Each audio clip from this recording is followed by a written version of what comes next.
এই একজন কয়েকদিন আগে বলছিল, সারা জীবন খাই, সারা জীবন এমনভাবেই ব্যবহার করি, কিন্তু কখনোই তো সন্তুষ্টি নেই।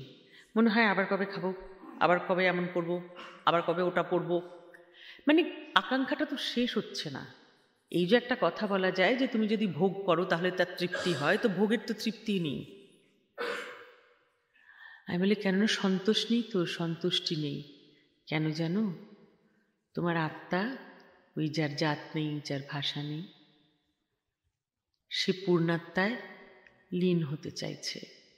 তোমার আংশিক ঈশ্বর ঈশ্বর অবস্থা প্রাপ্ত হতে চাইছে। তোমার মাথা, তোমার বুদ্ধি বোঝে না। ও যা টেম্পোরারি দেখে, যা সংসারে দেখে, তা বারবার পেতে চায়, পেয়ে স্যাটিসফ্যাকশন আনতে চায়। তাই অনেক খেয়ে, যা যা তোমরা সংসারে করো, অনেক নেশা করে, অনেক ভালো ভালো কথা শুনে, ভালো ভালো কথা বলে, ঝগড়া করে, রাগ করে, দুঃখ করে, আনন্দে থেকে,